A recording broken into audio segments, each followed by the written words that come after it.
যে আজকের মধ্যে 1000 ফর্ম ডিজিটাইজ করতে হবে, আজকের মধ্যে এতগুলো ফর্ম কমপ্লিট করতে হবে। কি করে করবে? তারা তো মানুষ।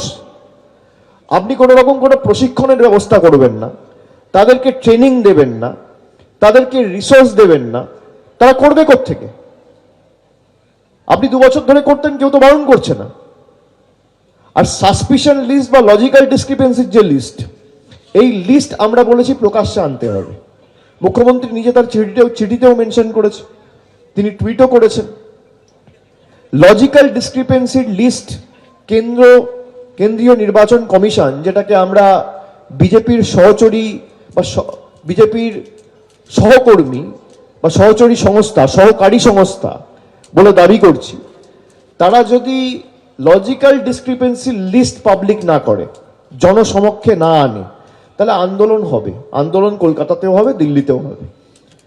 কারোর বুকের পাঁটা নিয়ে আটকাবে।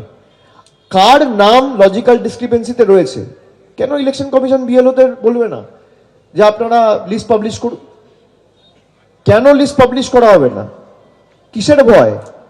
তার কারণ আজকে যে লোকটার নাম রয়েছে, কালকে তার জায়গায় অন্য লোকের নাম ঢুকিয়ে দেওয়া হচ্ছে।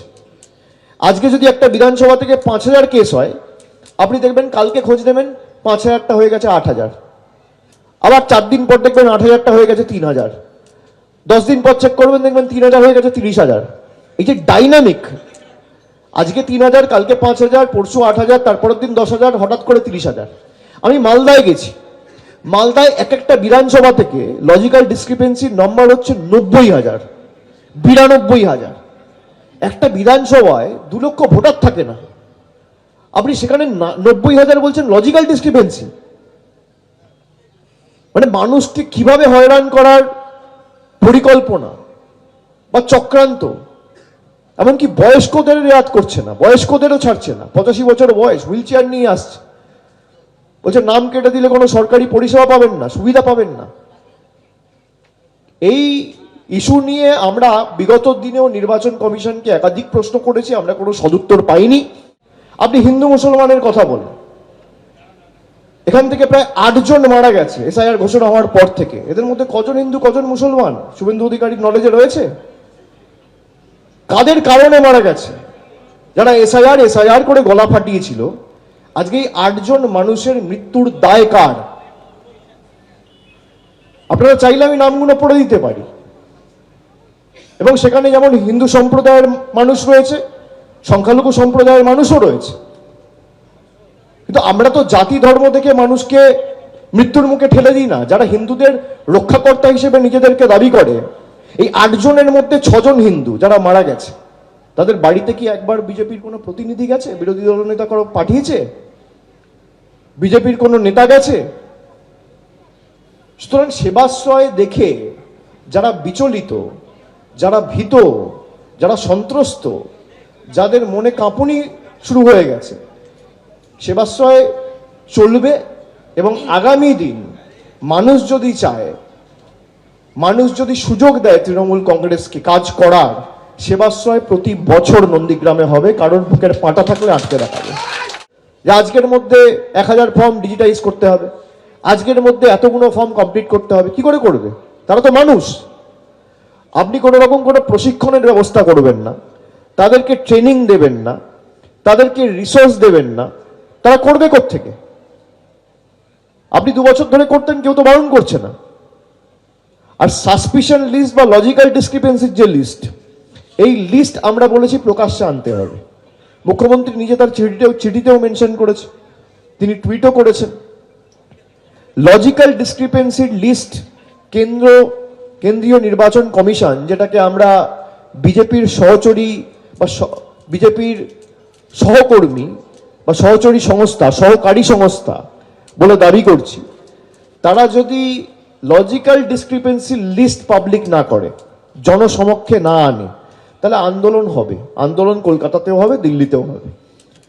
কারোর বুকের পাঁটা নিয়ে আটকাবে।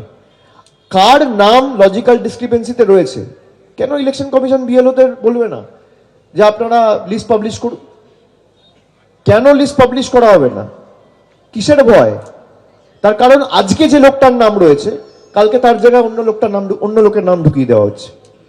আজকে যদি একটা বিধানসভা থেকে 5000 কেস হয়, আপনি দেখবেন কালকে খোঁজ নেবেন 5,000টা হয়ে গেছে 8,000, আবার 4 দিন পর দেখবেন 8,000টা হয়ে গেছে 3,000, 10 দিন পর চেক করবেন দেখবেন 3,000 হয়ে গেছে 30,000। এই যে ডাইনামিক, আজকে 3,000, কালকে 5,000, পরশু 8,000, তারপরের দিন 10,000, হঠাৎ করে 30,000। আমি মালদায় গেছি, মালদায় এক একটা বিধানসভা থেকে লজিক্যাল ডিসক্রিপেন্সির নম্বর হচ্ছে 90,000, 92,000। একটা বিধানসভায় 2 লক্ষ ভোটার থাকে না, আপনি সেখানে 90,000 বলছেন লজিক্যাল ডিসক্রিপেন্সি। মানে মানুষকে কিভাবে হয়রান করার পরিকল্পনা বা চক্রান্ত। এমনকি বয়স্কদের রেয়াত করছে না, বয়স্কদেরও ছাড়ছে না। 85 বছর বয়স, হুইল চেয়ার নিয়ে আসছে, বলছে নাম কেটে দিলে কোনো সরকারি পরিষেবা পাবেন না, সুবিধা পাবেন না। এই ইস্যু নিয়ে আমরা বিগত দিনেও নির্বাচন কমিশনকে একাধিক প্রশ্ন করেছি, আমরা কোনো সদুত্তর পাইনি। আরো খবর পেপার এবং বাংলা জাগো চ্যানেল থেকে চয়নিকা ব্যানার্জি। কিছুক্ষণ আগে এসআইআর প্রসঙ্গে আপনি বললেন, আমরা দেখলাম যে প্রথম পর্বে আত্মহত্যা, তারপরে আন্দোলন, এখন গণ ইস্তফা। গতকালই আমরা দেখেছি ফারাক্কায় এত হিউজ প্রেশার, বিভিন্ন সময় হোয়াটসঅ্যাপে যে ধরনের মেসেজ দেওয়া হচ্ছে এবং প্রতিনিয়ত চেঞ্জ করা হচ্ছে, তার জন্য গণ ইস্তফা দেওয়া হলো। আপনারা 5 বার চিঠি লিখে ফেলেছেন ইতিমধ্যেই, কিন্তু এখনো পর্যন্ত কোনো সৎ উত্তর কিংবা সৎ পদক্ষেপ নেওয়া হয়নি। আপনি কি বলবেন নির্বাচন কমিশনের ভূমিকা নিয়ে? না, আপনারা এটা দেখেছেন, এমনকি মুখ্যমন্ত্রী নিজে 4 বার চিঠি লিখেছে, তার কোনো সদুত্তর পাইনি। আমরা ডিসেম্বর মাসের 31 তারিখ দিল্লিতে গিয়ে ইলেকশন কমিশনের ফুল বেঞ্চের সাথে বৈঠক করেছি। সেখানে বেসিক যে আমাদের প্রশ্নগুলো ছিল, কোনো প্রশ্নের সদুত্তর আমরা পাইনি, একটা প্রশ্নেরও। এবং এই যে লজিক্যাল ডিসক্রিপেন্সির নামে যাকে যখন ইচ্ছা ডেকে পাঠানো, নোটিশ দেওয়া, এটা একমাত্র বাংলায় হচ্ছে। ভারতবর্ষে যেখানে যেখানে এসআইআর হচ্ছে, আমি আপনাদের অনুরোধ করব যে আপনার সাংবাদিকদের এটা কর্তব্য মানুষকে অবগত করা। Logical discrepancy only in Bengal, আর কোথাও কিন্তু লজিক্যাল ডিসক্রিপেন্সির কোনো কেস নেই। এই যে সাসপিশন লিস্ট তৈরি করা এবং মানুষকে যখন ইচ্ছা হয়রানি করার জন্য একটা নোটিশ পাঠিয়ে দিলাম, তার নামের একটা বানান ভুল রয়েছে, ভুল রয়েছে তো আপনার জন্য, আপনার কাছে হয় 2002 এর লিস্ট নেই, নইলে ডিজিটাইজ লিস্ট আপনার কাছে নেই, নইলে বিএলওদের আপনার ট্রেনিং দেননি।